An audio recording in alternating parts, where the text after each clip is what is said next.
Jeep Gladiator mod that was a huge waste of money. I don't recommend doing this.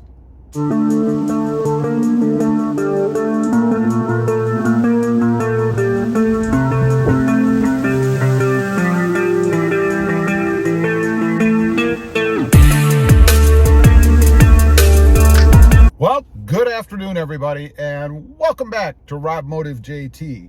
Real quick, if you haven't already, make sure you smash that subscribe button and click that notification bell so that you don't miss out on any upcoming videos. That's right, there is a Jeep Gladiator mod that I did with my Gladiator, or to my Gladiator, that the more I think about it, it really was just a big waste of money. Now, what I'm talking about is right there. Of course it is the bigger radio, because I wanted a bigger screen in my Jeep Gladiator. So I went out, I found a company that does these, and they're a great company, great product, no issues with it whatsoever. It's called infotainment.com. And I found this 8.4-inch radio here. And it comes with the bezel, by the way. So you replace the bezel and the radio. And I was amazed when I did this at just how small the radios really are. I mean, they're maybe a couple inches, maybe inch and a half, inch and 3/4 thick. That's about it. Like I said, the install was pretty easy. It's a plug and play application. No big deal. You do have to enter a security code when you install the radio. They should give that to you. They will set it all up for your particular model when you get the radio, so it really is pretty seamless and simple. Now, functional wise, and I'll get to a minute and why I think it was the biggest waste of money that I've done as far as mods go with my Gladiator. But real quick, let's just take a look at it so you can decide if it's worth it for you. And I will mention, I did have the smaller, 5-point-some-inch, whatever it was, radio screen before. So you're looking at the screen, you can see there's all kinds of stuff on here, all kinds of pretty lights that light up. This is the radio station screen, or the music screen, whatever you want to call it. And then there's all kinds of things on here you can select to move around between different screens and things. It also has the integrated climate area. Now this is pretty cool, but if you're like me, once you set the climate the way that you want it, particularly if you're using the auto feature like I am, even up here on the screen, it's pretty well set for what you want. Whether it's hot, cold, whatever, it puts the temperature where you want it. You can see across the top, it's got the different selections just like it has down here. So it's kind of redundant, really, but it looks pretty cool. The next screen, you've got navigation, and then you've got apps. And there are a bunch of different apps. You guys can see on there, there's all kinds of things you can select from. Let's go to the next screen. There's a few more on there, all kinds of stuff that you can do. Then you have next is the phone, and then a settings where you can change all kinds of things, including the screen that comes up when you first open the doors, get in the Jeep. It flashes a Jeep word or emblem or whatever. So it's pretty neat from a functional standpoint. I really dig that. But why do I think it was the biggest waste of money, and why I wouldn't recommend it? Well, it really comes down to cost versus gain, I'll say. You know, the radio itself was around at the time about $1,500. $1,500! That's a lot of other mods.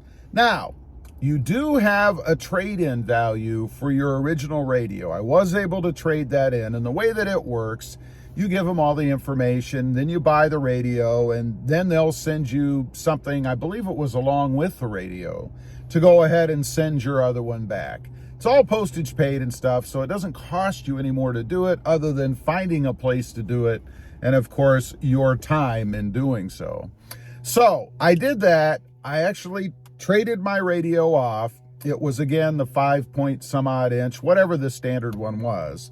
They don't want the bezel back, so you keep the original bezel. You're never going to need it for anything. I got $400 for that radio. So that brings the net cost of the new radio down to $1,100. Still a pretty pricey option for for something that really, once you set it, it's done. And I'm really talking more about the heating and cooling, the climate control part of it. Now, this did add navigation. I did not have navigation with my other radio.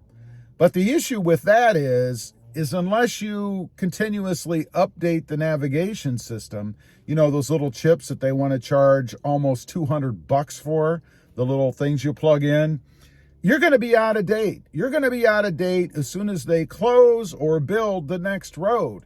As soon as new houses are built and addresses changes or new businesses go up or freeways close. I mean, there's just all kinds of things that happen that really invalidate having navigation that doesn't automatically update in your car. I mean, we have Apple CarPlay. This does have Apple CarPlay, by the way. That's a cool feature. Android Auto, all that. But the navigation part, it's not really necessary, and it's not really useful once it becomes outdated. So I use my phone for that. Today, I'll give you an example. I went to the UPS store because I decided to drop cable. We don't watch cable. We watch Netflix and Apple and Hulu and Evernet, all the other things that are out there. So I decided to get rid of cable. I didn't need it. I just need the internet. So I got in the car and I had to figure out where I was going because I'm not familiar with where this UPS store was. And instead of using the navigation in the truck, I used my phone. And it's more convenient too, because all I had to do was Google where the store was and then hit directions on my phone. Pretty simple to do. So I don't even really use it. That's a feature that I paid for and really was, if I'm being honest, part of the whole reason that I got this radio, because I wanted navigation, that now I've discovered that it's pretty much useless for me. Now, there's one other thing that I want to mention that I came across with this, just in case you ever decide to get one of these and maybe you sell that Jeep Gladiator and get another Jeep where this radio would fit. There is a security code, and these radios are smart. They know when you take them out and plug them into a different vehicle, they ask you for that security code. And that's what happened to me. I had this radio in my first Jeep Gladiator. I took it out. I actually ended up buying another stock radio. Or no, I didn't. I take that back. I used the stock radio that was in this Jeep, put it in the other one. But I didn't have the security code for this new, bigger radio, and it wouldn't work. And I didn't know where it was. Since then, I've written it down. And fortunately, again, the sign of a really good company, I talked to Infotainment. They had record, thank goodness, of that security code. They gave it to me. I was able to punch it in, and everything has been great. But just be cautious. If you're doing this, or maybe even some other radio, they're smart these days. You're going to need to know what that security code is to enable that radio to make it work in your new truck or other vehicle. So anyway, it was a big waste of money as far as I'm concerned, because the other radio worked fine. I don't have any sound improvement. It's not like putting this radio in made some vastly improved change in the sound system or anything. Matter of fact, I would say it's probably exactly the same. At least I can't tell a difference.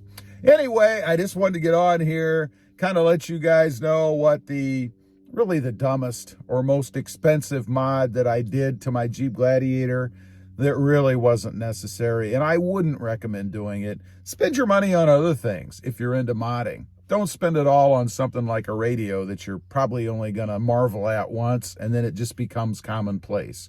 Leave a comment. Let me know. If you've put a different radio in your Jeep Gladiator or any other vehicle, did you regret spending all that coin? Was it worth it? I'd be curious to know.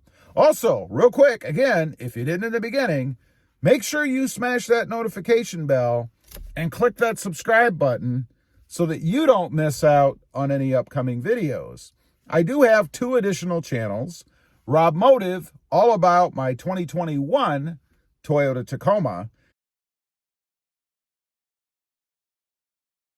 and Rob Motive FST, all about full-size trucks. Currently, my 2022 Ram 1500. Check them out, and if you're interested, why not subscribe? Thanks for watching. Stay frugal out there. Bye.